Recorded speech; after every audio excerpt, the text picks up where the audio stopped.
Hey, I'm Charlie. You're the new nurse, right? Yeah, I figured.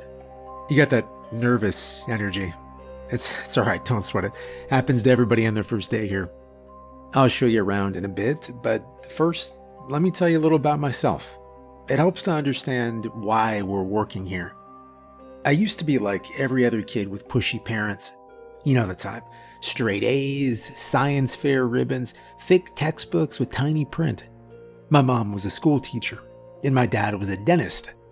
They didn't say it out loud, but they always had that look in their eyes when they talked about Dr. Charles. That's me, by the way.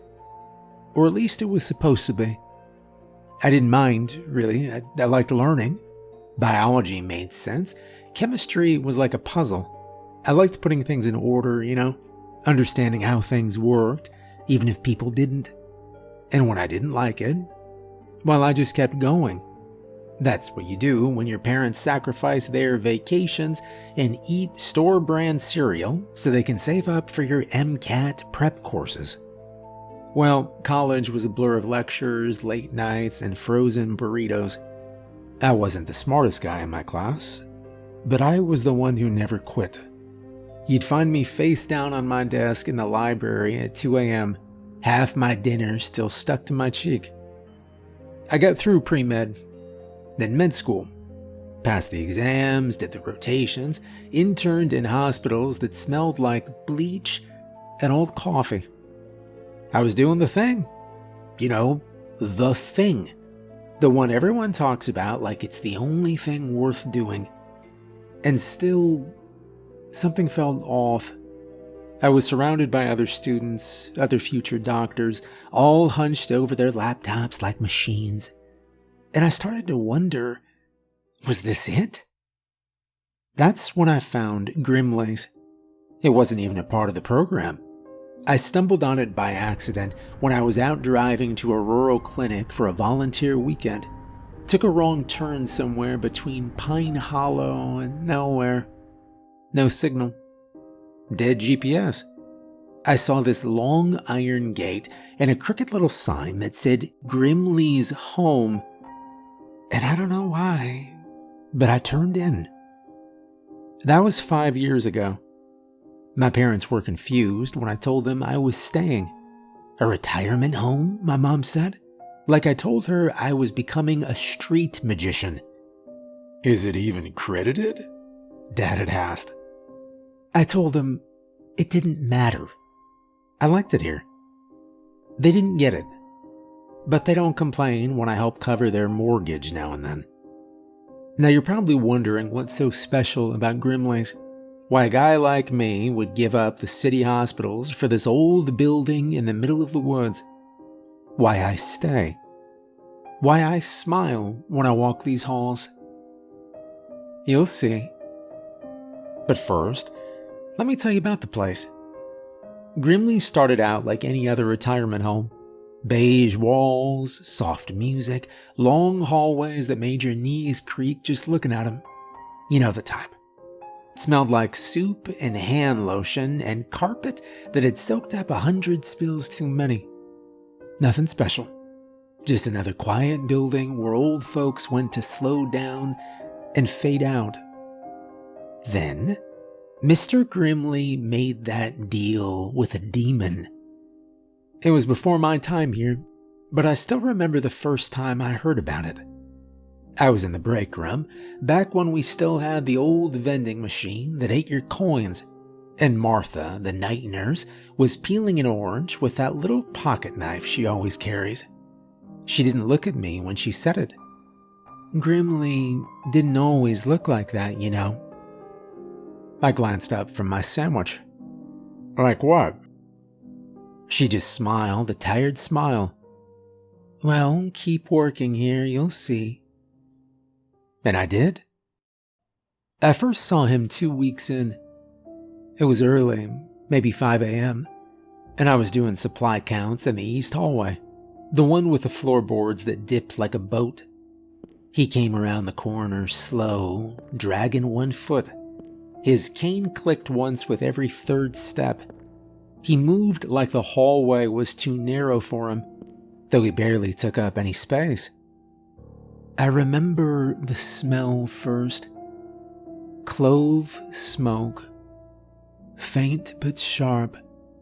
The scent of something burned and bitter just under it. Like someone had torched a library book and then tried to hide the ashes in their coat pocket. He nodded as he passed.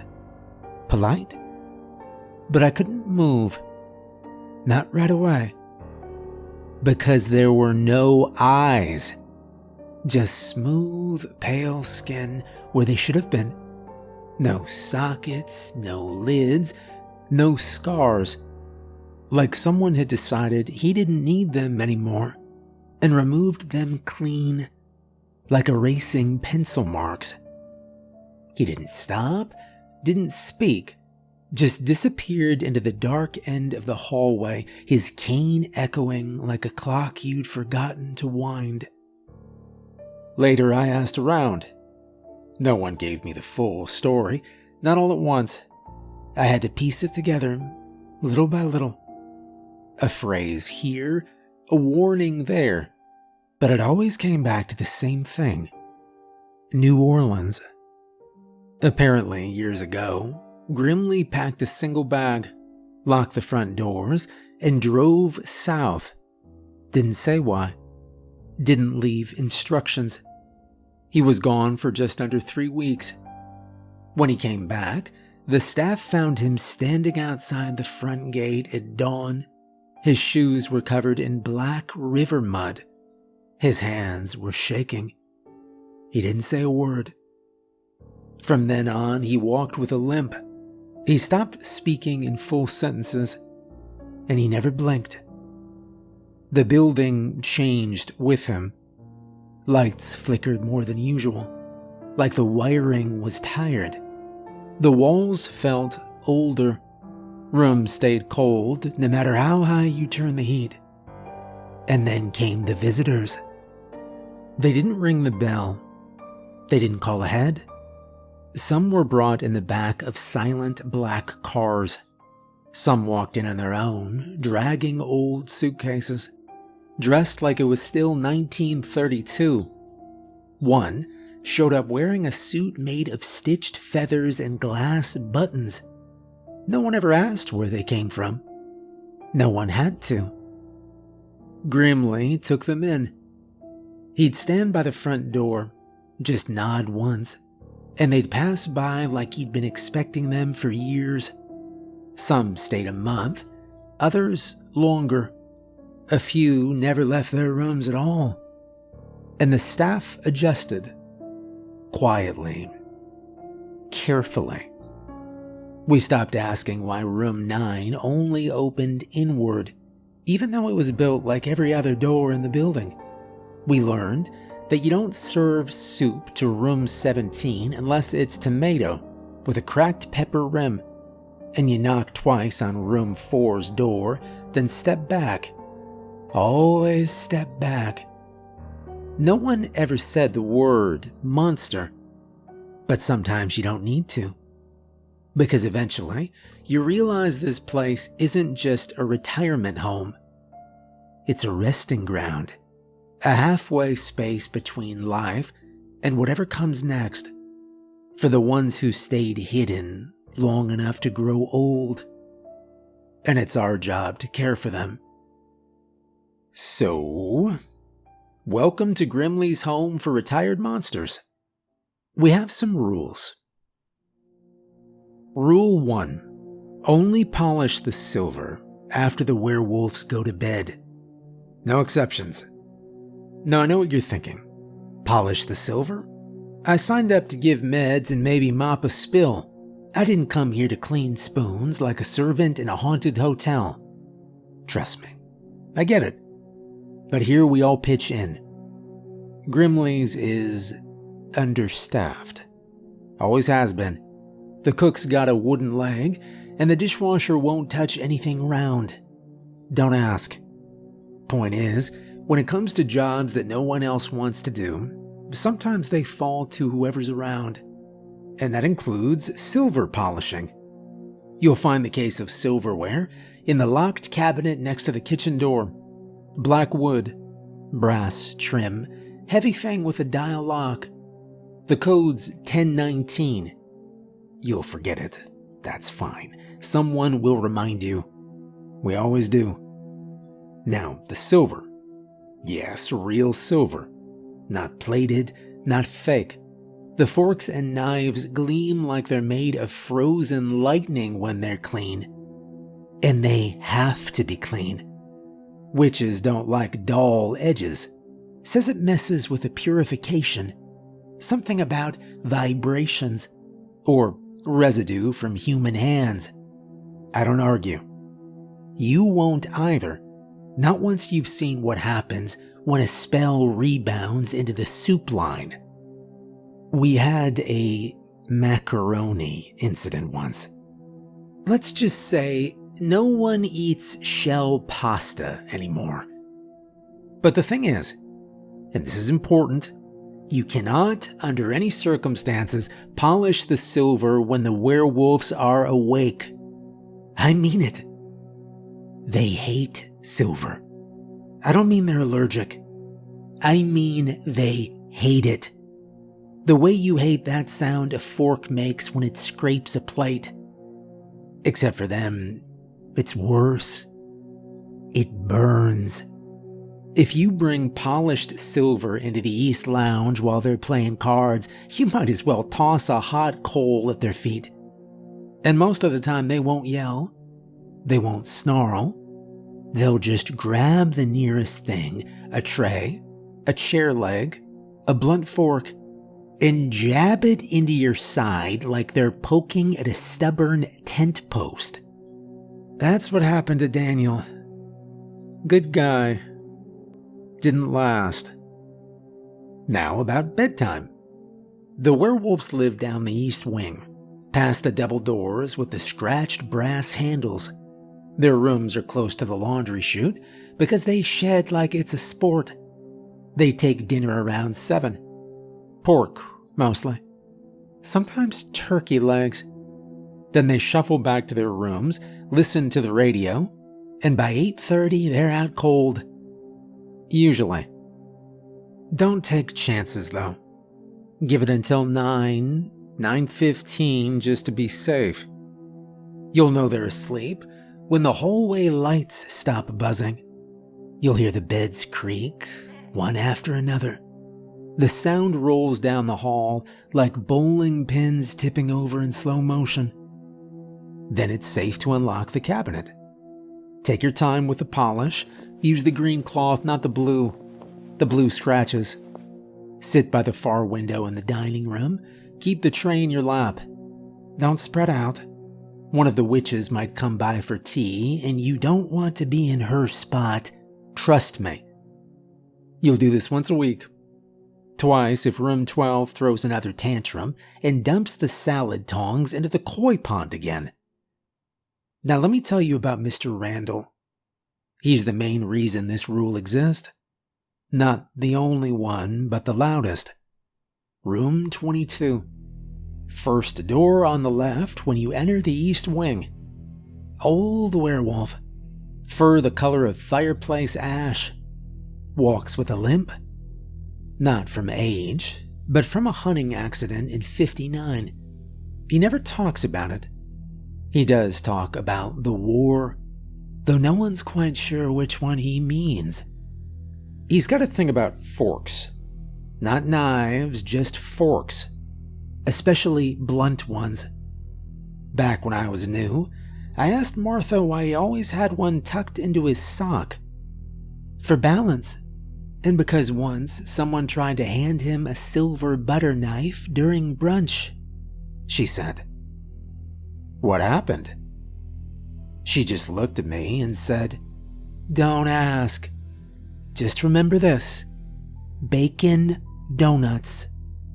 That's what keeps Mr. Randall calm. Not tea, not pills, not soft music. Bacon donuts. We keep a box in the walk-in freezer labeled Emergency, Randall. If he starts getting twitchy, you bring one out and leave it near the bingo table.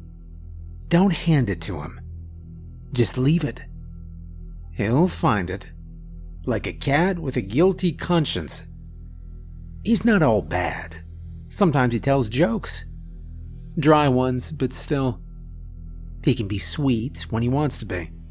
You just don't want to be around him when he's not in the mood, especially if you're holding silver. We had a temp nurse last spring, Jared. Thought the rules were more like guidelines. You know the type. One night, he decided to get a head start on silver polishing. Said he had plans after his shift. Wouldn't listen when we warned him. Went into the east dining room at 8:30. Mr. Randall caught the shine of a polished ladle from the hallway. Didn't say a word. Just walked up behind Jared and stabbed him in the ribs with a blunt end. The rag in your hand will start to blacken after the third fork. That's normal. You'll smell the polish in your nose for the rest of the night. It sticks to your fingers no matter how many times you rinse. Use the deep sink, not the kitchen one. The drain there backs up when you run hot water too long. You'll hear footsteps sometimes.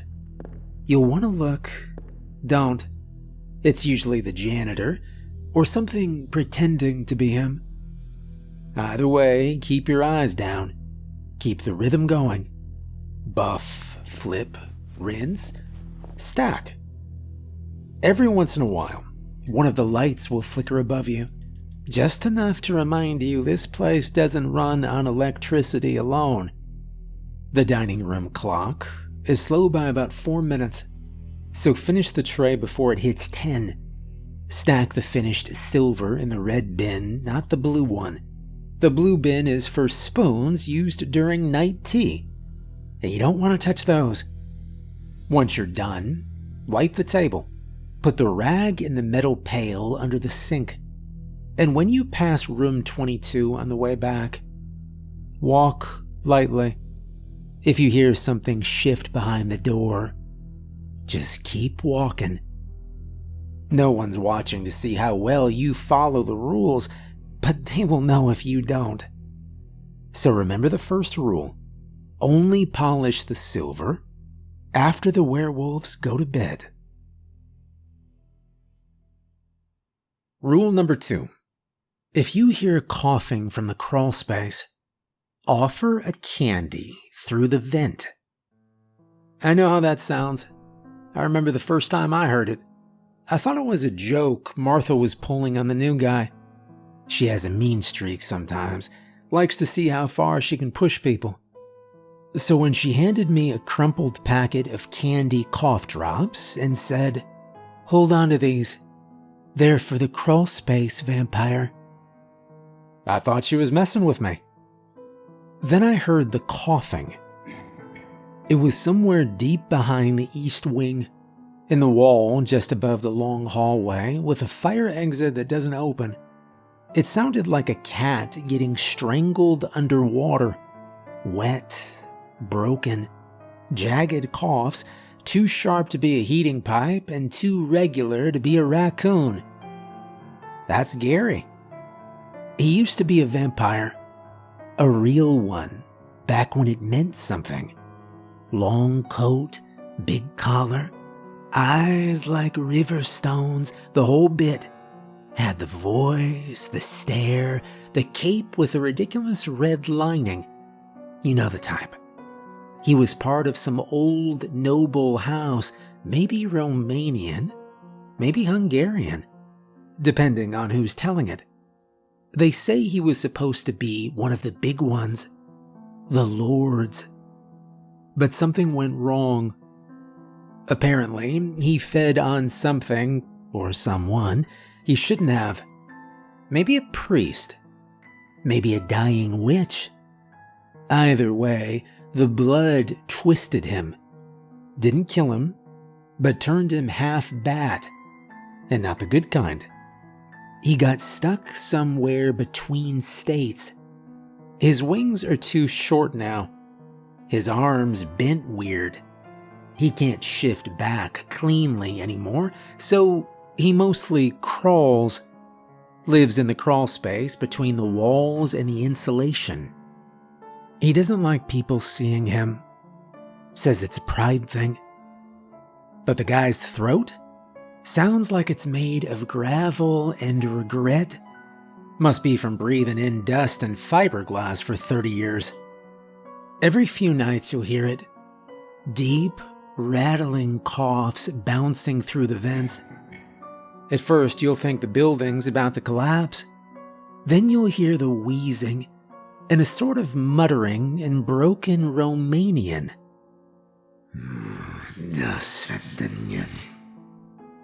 That's when you go to the main vent near the supply closet, kneel down, and shake the cough drop pack upward. If you do it right, you'll see a pale, gnarled hand slide out of the vent slats, quick and quiet, like a magician's trick. It'll snatch the candy out of your fingers and vanish. You'll hear a tiny wrapper crinkle, a long, slow sigh, and then quiet. That's Gary. He won't hurt you. He just coughs a lot. And he likes someone to talk to, if they can understand him. First time I said hi, he surprised me. I crouched near the vent and said, "You okay in there?" There was a pause, and then a voice.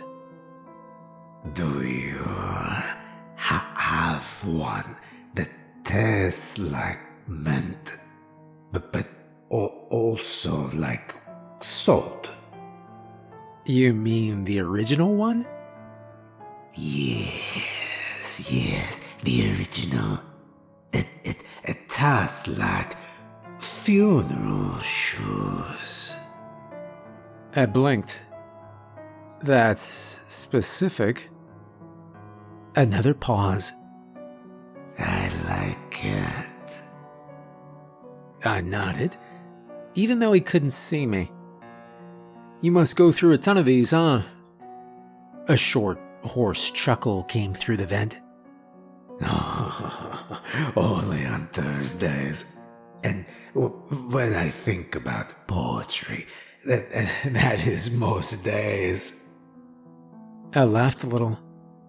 "So I gotta ask you, do you even have teeth anymore?" Silence. And then, "Rude." And that was how I met Gary. I bring him cough drops every time I'm on shift now.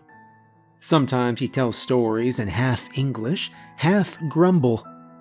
I nod a lot, smile where it feels right. It doesn't matter if I understand everything. You don't really come to work at Grimley's to have normal conversation. You come to make sure the guy in the vents doesn't start coughing so loud it wakes up the witches. Which brings us to the next rule. Rule 3. Don't accept any tea from the West Wing. Ever. The witches live in the West Wing. You'll know it when you get there because the hallway tiles change. Suddenly they're a dull green, like moss, and they don't match the rest of the floor. They say the original floorboards kept catching fire, so the witches replaced them with something less flammable. No one's checked. The West Wing smells like cinnamon and burnt herbs. Don't breathe too deep. You'll get dizzy. Like your thoughts are wearing the wrong shoes. Everything feels 1 inch to the left. The witches don't sleep much. They nap. They brew. They hum to themselves in languages no one's translated. Their rooms are always warm. The doors are always closed, except when they aren't. And if you walk by and they're open, keep walking. Now they'll offer you tea. Sometimes they come out smiling. Sometimes they just hold out a chipped cup with something steaming inside. It won't look dangerous. Might smell like apple or ginger or vanilla. That's the trap. You drink it, and maybe you wake up with an extra toe. Maybe your hair falls out in patches. Maybe you lose something small, like your wallet, or your car keys, or worse, 5 teeth. And maybe you won't notice what you lost until 3 weeks later, when it's too late to ask for it back. The witches don't do this to be mean. It's not personal.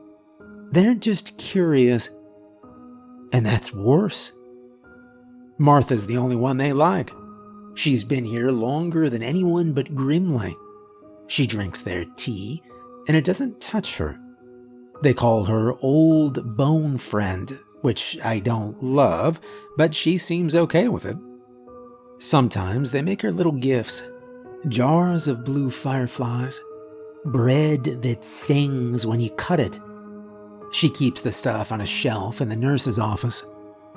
She tells me their tea, when they're not playing tricks, is the best she's ever had. I wouldn't know, I have never touched it, and you shouldn't either. Even if they're smiling, even if they call you dear, even if they're holding a pretty little cup that smells like your grandmother's kitchen. Say no. Say you're fasting. Say you're allergic to root. I don't know, just make something up and keep walking. Because once you take their tea, you're no longer a visitor. You're part of the game. And they don't always play fair. So remember, don't accept any tea from the West Wing. Rule 4. Do not interrupt card games in room 12. And don't sit in, not even if they smile, not even if they pull out a chair just for you. Just say you've got mopping to do, and get going. Now, room 12 is at the far end of the north hallway. Quiet most of the time. Then, some nights, without warning, you'll see the glow from under the door. You'll hear the low sound of cards being shuffled, slow, heavy. The kind of sound that makes you stop mid-step, like something important's happening in there. It always starts small. A candle lit behind the window. The soft scrape of a chair leg on wood. And then they gather. The monsters in room 12 aren't new. They're not even especially dangerous by today's standards. But they're old. Real old. Older than the country. Older than paper cards. Some of them knew how to play before humans knew how to read. And they've been making deals since the beginning. That's what you need to understand. This isn't just a game to them. It's an urge, a pattern burned into their blood. Monsters used to make deals with humans all the time. You know the stories. Trade me your soul and I'll make you rich. Give me your name and I'll give you power. Let me take your firstborn and I'll keep your village safe. It wasn't just evil. It was a system. Rules, stakes, terms. They made bargains because that's what monsters do. And we, stupid as ever, we played along. Now those days are over. But the monsters, well, they're still here. And they still play. The regulars change a little, but some you'll see again and again. There's Grin, the old werewolf with a half-missing ear. He wears a glove with the fingers cut off and keeps a silver tooth in his front pocket. Won it off a friend centuries ago. He's been quiet lately, but when he plays, he grinds his teeth until the cards tremble. Bella's there too. A mermaid, long since dried out. Her hair hangs like seaweed, and she carries her own chair, lined with soaked towels. She smells like moldy stone, and carries her own deck in a sealed box. Says she doesn't trust the house cards. Next to her is Cobb. You'll hear him before you see him. His coat drips steadily, even when he hasn't touched water in years. Drowned long ago, but still plays with the luck of someone who hasn't figured out they're dead. He tosses coins from vanished empires like they're pennies. And then there's Mary, a banshee, we think. Nobody knows for sure. She hums through her nose and stares at the cards like they're people she's waiting to bury. Never talks unless she's betting. The rest come and go. An ogre with tiny hands, a vampire who lost his fangs but kept his appetite for deals, a fairy woman who only spoke Latin but could recite Hamlet. Every chair's got a name etched underneath it, but they swap them around just to confuse staff. And always they're playing. But here's the rule that matters. If you're human, you don't have anything they want. Not really. They don't take food or money or anything you'd find in your pockets. If they ask you to sit in, they're being polite. What they really mean is, are you willing to part with your flesh? Because they will ask. You'll be sweeping the hallway, and someone from inside will call your name. They'll say, "We've got a hand open, just one round." They'll sound kind, warm, almost normal. But the moment you step in, they'll start looking at you the way old merchants look at fresh customers. They'll ask you what you've brought to wager. And if you try to joke, they'll laugh with you, but not kindly.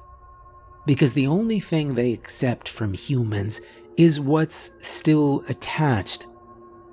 A thumb joint, a molar, a sliver of a rib, maybe just a pinky if the stakes are low. Something that can be taken, handed over, held in their palms, and passed across the table like an old coin. We had a guy once, Donnie, new nurse, fresh out of school.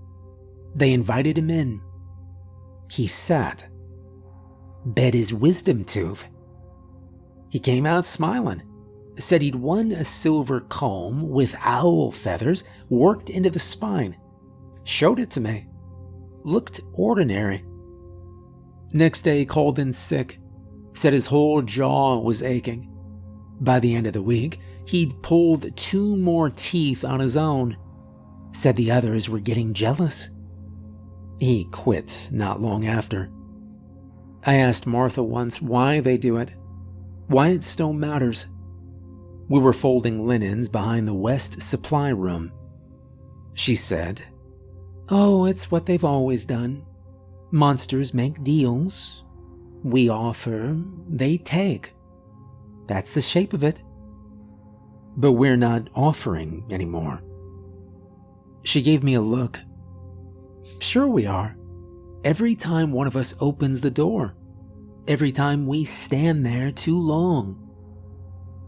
And she was right. That's the problem. They don't need to go out into the world anymore. They just wait, play their games, and sometimes we're stupid enough to walk in. It's not that they're cruel, exactly. They're just used to it. Used to making rules, holding power, sitting behind tables, waiting for a nod and a handshake. Doesn't matter that they're old. Doesn't matter that they're in a home now. The deal-making part never left. And that's why you don't go near room 12 when the game's on. Don't interrupt. Don't joke. Don't play. Because they've been doing this longer than your bloodline's been alive. And the only rule they follow now is the same one they always did. If you come to the table, you better be ready to leave something behind. Rule 5. Never go to room 32. Room 32 is at the end of the hallway on the 3rd floor. You'll recognize it right away. The door is painted red, not bright red like a fire truck or lipstick, but dull, faded, almost like it's been soaking in rust for too long. The hallway leading up to it stretches longer than the others, and none of the staff go up there unless we absolutely have to. The number on the door is bolted into the wood off-center, a cheap metal plate screwed in unevenly. The cleaning schedule skips room 32 entirely, and no one questions it. Cook delivers a tray once a week, always on Tuesdays. It's just raw meat on a flat tin, nothing else. He leaves it on the floor beside the door without knocking, and he walks away with his head down. I've never seen anyone open that door, and neither has anyone else on staff. Only Mr. Grimley knows what's behind it. He's the one who brought the resident in. There wasn't any moving truck, no visitors, no admission paperwork. One day the room was empty. The next, it had a number and a weekly meat delivery. People talk, even when they shouldn't. And over the years, the story settled into something simple. The thing behind that red door is the boogeyman. Not a boogeyman. The boogeyman. The one you were scared of as a kid when your parents left the lights off too long and the hallway was too quiet after dinner. The one who lived in closets and under beds and waited for nights when nobody tucked you in.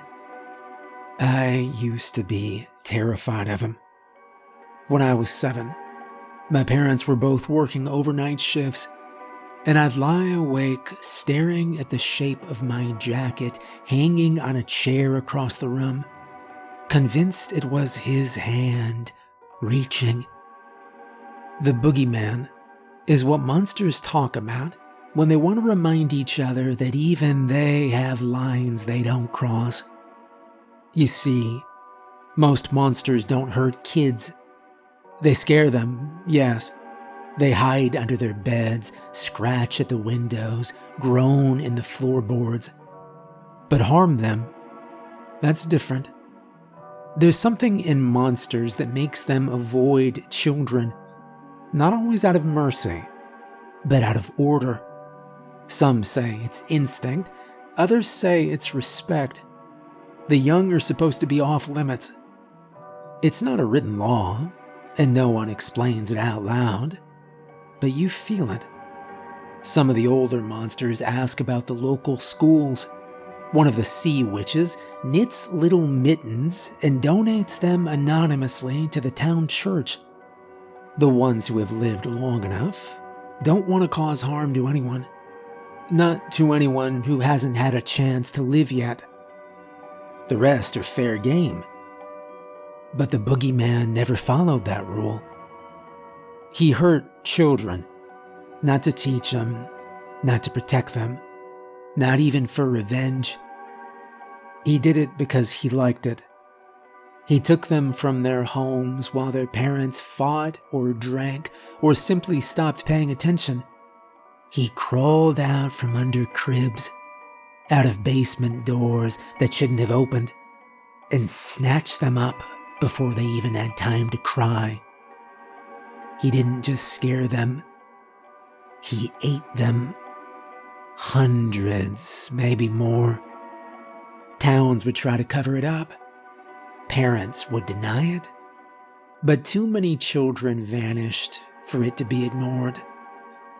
Eventually, the story stopped being warnings and turned into bedtime threats. The numbers became too high to hold on to.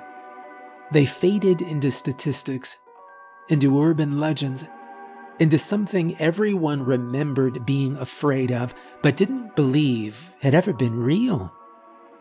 But he was real. And now he's here. Grimley won't say where he found him, or why he brought him in. Maybe he thought the boogeyman was too dangerous to be out there.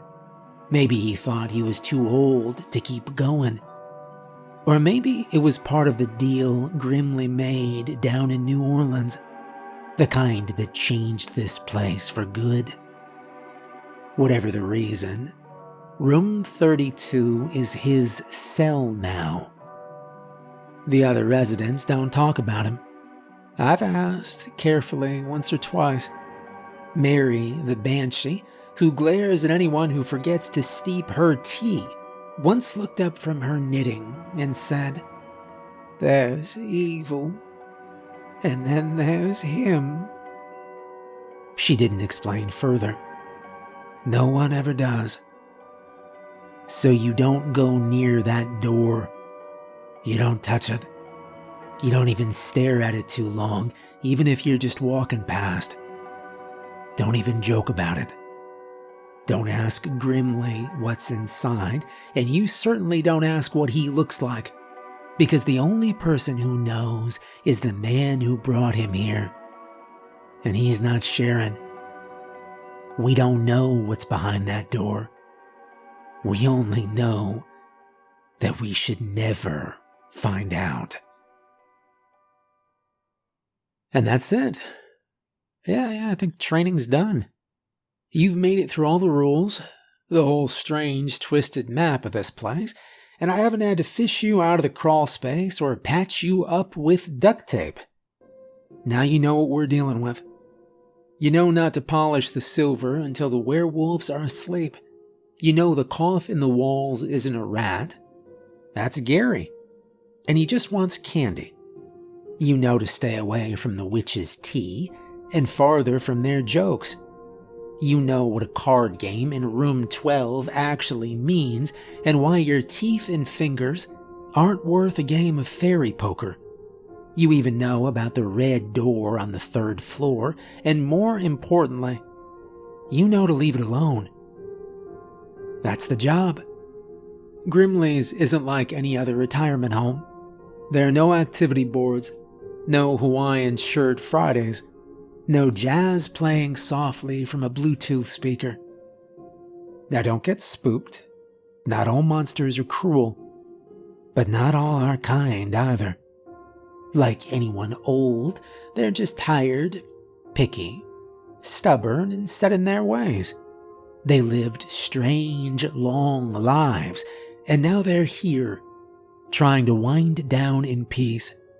If that's even possible, for something that used to eat people whole or scream villages into madness. And it's our job to make that peace possible. You, me, the rest of the staff. Grimly himself in his own way. All that's left now is your first shift. And hey, would you look at the clock? It's 9:30. That means the werewolves are in for the night. Start small, unlock the silver cabinet, take out the tray, use the green cloth, sit by the dining room window. Breathe. Stay alert. It's a simple job until it isn't. Welcome to Grimley's.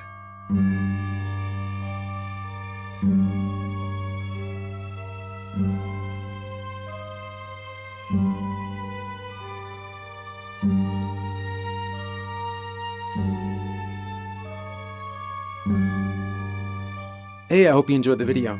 Special thank you to all my patrons. If you'd like to become a supporter on Patreon, there's a link in the description. I hope you have a great night, and thanks for watching.